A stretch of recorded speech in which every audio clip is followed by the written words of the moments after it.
السلام عليكم. لا تنسوا الاعجاب بالفيديو والاشتراك في القناة تشجيعا لنا لنستمر بنشر المزيد ان شاء الله. تفضل يا اخ نور الدين. السلام عليكم ورحمة الله. الأخ أسعد، الأخ ياسين، الأخوان الحاضرين. شوف، غادي نلخص لك بسرعة الأرقام باش تكون عندك فكرة. أولا، البطالة في الجزائر هي 15% في 2022، هي أكثر بكثير من المغرب اللي هو عنده البطالة 8%. الجزائر صدرت من قيمة المحروقات سنة 2022 صدرت 54 مليار دولار. ارجو ذكر المصدر فقط، ارجو ذكر المصدر. هذا مصدر، شوف هذا مصدر موثق. شوف الا جبرتي رقم خطا اعطينا المصدر فقط، اعطينا المصدر مصدر وادخل جوجل. شوف المصدر هو ميزانيه الجزائر، ادخل جوجل اكتب ميزانيه الجزائر 2022. اعطيني المصدر. مصدر يا حبيبي اصمت شد الميك، شد الماك. اسمع حنا ما تكذبوش. الا انتم مستانسين عندكم ثقافه الكذب، حنا ما عندناش ثقافه الكذب. حنا ما عندناش ثقافه الكذب يا حبيبي، حنا ما عندناش ثقافه الكذب. احترمني. خلي يكمل يا اخي الجزائر. خليني نكمل. خلي يكمل. 2022 الجزائر صدرت من قيمه المحروقات من الغاز والبترول 54 مليار ديال الدولار. عاديا الجزائر تصدر سوى 45 مليار ديال الدولار. 2022 كانت تزامنت مع ارتفاع ثمن الغاز والبترول في العالم بسبب الحرب الاوكرانيه. هذه النقطه الاولى. اما الجزائر المدخول ديالها السنوي من المحروقات هو يتراوح بين 40 و 45 مليار ديال الدولار.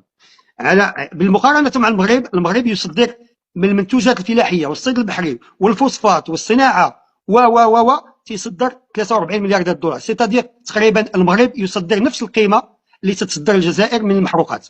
الجزائر تصدر زياده على المحروقات 6 مليار ديال الدولار اللي هي قيمه على هي ارقام اللي عندها علاقه مع الحديد ومعادن اخرى وبعض المواد الصناعيه. هذا يعني بانه الجزائر تعتمد في المدخول ديالها ب 85% من المحروقات. يعني ان غدا تكون ازمه ديال ثمن البترول ولا الغاز يسقط الى واحد الحد ديال 60 70 دولار، هو انه الجزائر تعرف ازمه اقتصاديه خانقه.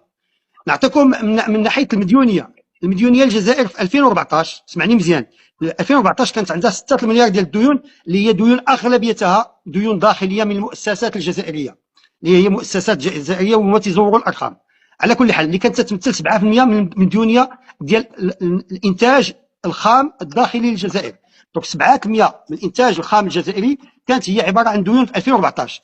2022 طلعت المديونيه ل 58% من الانتاج الداخلي الخام للجزائر، طلعت 74 مليار ديال الدولار. المغرب عنده تقريبا 92 مليار ديال الدولار، الجزائر عندها 74 مليار ديال الدولار ديال الديون. احتياط العمله الصعبه، هذا رقم مهم جدا. الاحتياط العمله الصعبه الجزائر عندها 9 اشهر. هذا تعني بانه الى ما صدرتش لمده 9 اشهر يمكن لها تستعرض عندها الاحتياط العمله الصعبه باش يمكن لها تستعرض لمده استهلاك الجزائر لمده 9 اشهر. المغرب عنده 6 اشهر الاحتياط لاستيراد الموارد اللي تستورد من الخارج. هذه ارقام نعطيك باش تفهم. الانتاج الداخلي الخام للجزائر هو ثالث اكبر انتاج خام في افريقيا من بعد نيجيريا وجنوب افريقيا. المغرب هو عنده رابع اكبر انتاج خام في افريقيا. الجزائر القيمه ديالها 154 مليار ديال الدولار والمغرب 143 مليار ديال الدولار. هذه الارقام. القوه ديال المغرب مقارنه مع الجزائر هي ان المغرب عنده اقتصاد متنوع، عنده مصادر المدخولات متنوعه. نعطيكم واحد الرقم باش تفهموا مزيان الجزائر ما يقع فيها.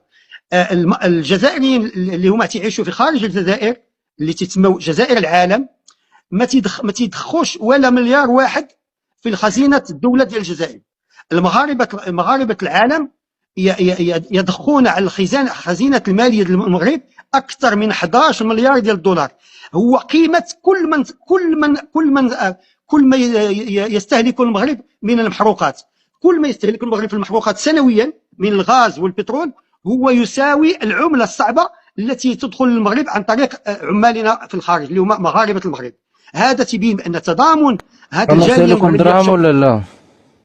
لحظه يا اخي يا حبيبي، هذا تبين بان المغاربه اولا تيثقوا في البلاد ديالهم وعندهم ارتباط كبير مع البلد ديالهم، وتيقويوا الاقتصاد ديالهم.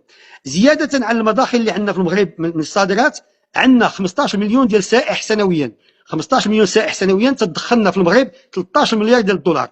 وكل سنه هاد الخمس شهور الاخيره كان ارتفاع السياحه في المغرب اكثر من 25%، وان شاء الله مرتقب بان الهدف ديال المغرب دابا 5 سنوات بان 20 مليون. لحظه يا استاذ نور الدين، الاخ الجزائري هذا اذا فتحت ميكروفونك مره اخرى بتنزل تحت، انت شاد الطابور صار لك ساعه بيجي دورك الان، اذا فتحت وقاطعت الرجل تنزل، عيب. شاد صور معمتك، شاد صور معمتك. انا هذا وين دخلت وطلعت، امشيني كيفك انت والمغاربه. خلينا ننظف القسط، انزل تحت عند يلا. شوفوا كيف اهينكم يا اخي. عفوا يا استاذ نور الدين يا اخي، اهينكم والله العظيم، قاعد اهين ابوكم، وبكره هذا الشخص نفسه الذي اهنته الان بيجي يرفع يده. ايش انتم ما عند ابوكم كرامه يا اخي؟ تقعد في القسط ساعه وباقي على دورك 3 دقائق، فلما يزعجك المغربي بارقام وبمداخلات قويه تبدا تفقد السيطره. اتمنى الاخ الجزائر الذي الجيريا فوق تبقى على تماسكك، تماسك، لا تفتح ميكروفونك مثله حتى لا نخسر بقيه الجزائريين في القسط. الرجل ذكر لكم ارقام، ما ذكر، ما سب، ما تهجم، ولا كلام اقتصادي، رجل اعمال فاهم كل شيء. تردوا على بالارقام، ردوا، تطلعوا تقولوا لها سروال. المهم اللي عندكم، بس خلوا الرجال يكمل، باقي له دقيقتين. كمل في دقيقتين يا اخ نور الدين. انا اتكلم بسرعه باش نعطي الاخوان الحق باش يتكلموا، انا ما تنبغيش نحتكر الكلمه. اللي بينت بانه المديونيه المغرب مقارنه مع مديونيه الجزائر، المديونيه المغرب تستعمل في المشاريع اللي هي ضخمه، التي تنتج للمغرب، التي تجعل المغرب يصدر اكثر عدد او يدخل اكبر عدد من الدخل من الدولارات. مثلا المغرب بنى سميتو الميناء طنجة المتوسطي اللي كلفوا 8 مليار ديال الدولار في 2004 راه هو رقم خيالي بالنسبه لميزانيه المغرب، ولكن المغرب استطاع بهذا الانجاز هذا وهذا الاستثمار في البور ديال طنجيمات، استطعنا باش نجعلوا هذه المنطقه اكبر منطقه صناعيه في المغرب، وهذه المنطقه تجعلنا نصدروا تقريبا 700 الف سياره سنويا. المغرب تيصدر في 2022 صدر 700 الف، اسمع مزيان اخي اسعد، 700 الف سياره صدرت من المغرب عن طريق ميناء طنجة المتوسطي في سنه 2022، ونترقب الى تصدير 1,000,000 سياره في السنه المقبله ان شاء الله. 1,000,000 سياره، غنكونوا ثاني اكبر دوله في العالم تصدر السيارات، ثاني اكبر دوله في العالم. هاد صناعه السيارات اللي تيقولوا لك حنا تنستعملوا الاسم ديال داسيا ورونو اللي هي شركه مش مغربيه، ولكن جعلتنا نخدموا في هذا المعمل اكثر من 300 الف مغربي واكثر من 23 مهندس مغربي، وتدخلنا في الفائده للمغرب اكثر من 15 مليار دولار سنويا، زياده على اننا تنستفيدوا من هذه الصناعه. والان الحمد لله المغاربه صنعوا كونوا شركه في صناعه السيارات. جميل. أنتم على وشك أن تصدروا 1,000,000 سيارة في السنة. في آخر نصف دقيقة لك، قل لي ما هي أبرز صادرات الجزائر؟ ماذا يصدرون؟